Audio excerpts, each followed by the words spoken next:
My name is David Reed. I'm the Executive Director of the Astoria-Warrenton Area Chamber, if you don't already know me. Welcome to Business After Hours at the beautiful Benjamin Young Inn. Isn't this a great place to have a Christmas party, a holiday party?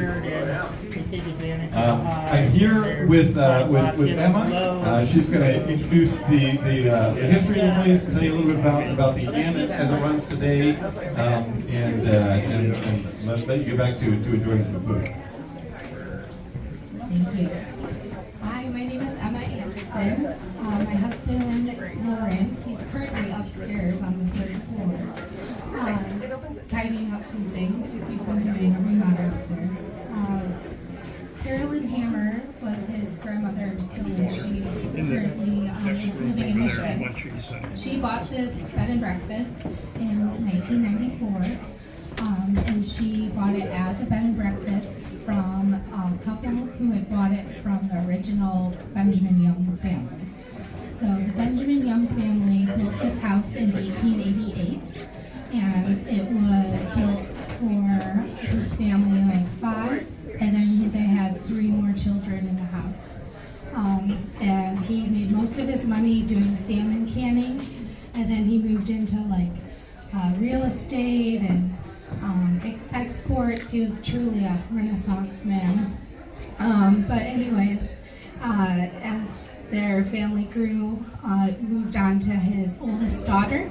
And his oldest daughter, Clara, she was a doctor, one of the first graduating doctors from the University of Oregon. And she actually practiced out of the front room, the study. In that front room, the study was also Benjamin Young's office.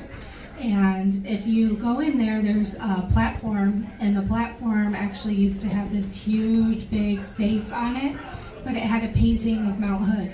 So every once in a while, I'll Google safe, antique, Mount Hood, and see if it comes up, because I feel like that should be on Antique Rodeo.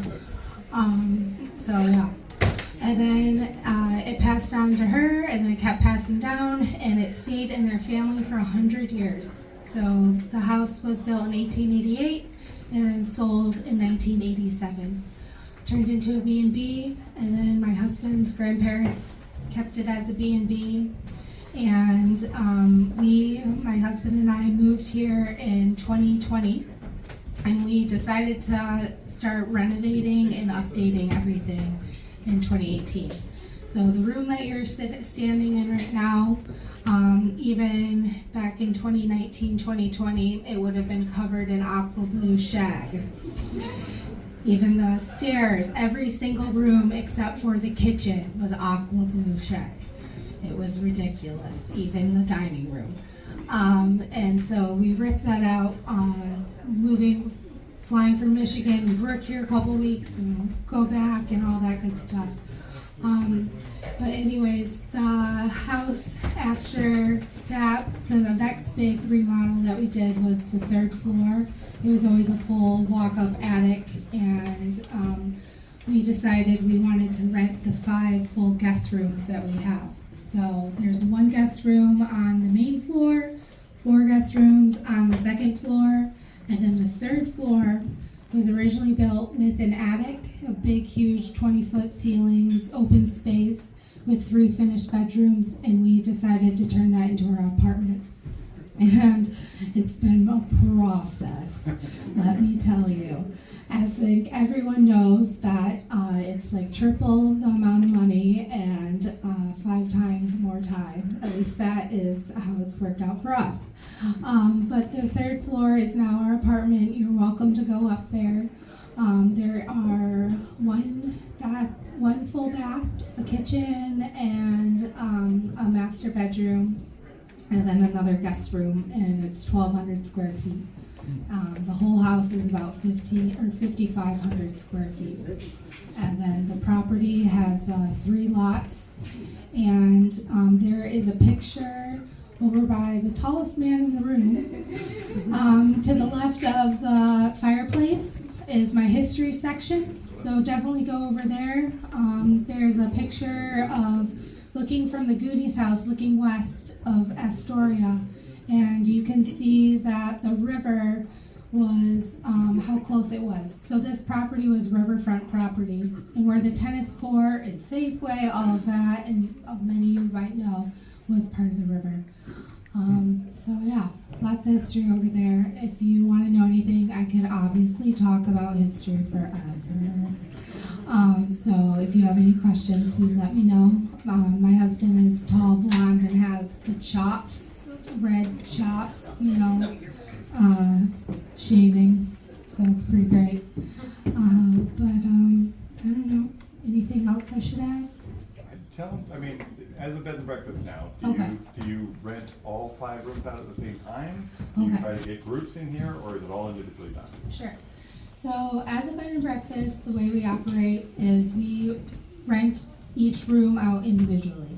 So people can go online, they can review, or they can reserve up to 4 or 5 rooms at a time. However, most people just do 1 or 2. We have a 2-night minimum for most of the year.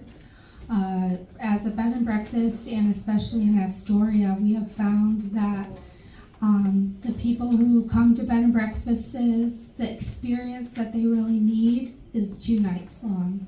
There's so much to do from here, and especially in a bed and breakfast, you're coming into your grandma's place. That's a really nice Victorian house.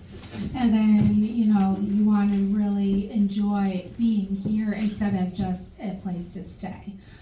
So that's the big difference here is I sit down with breakfast with them, I connect with them, we plan their day trips.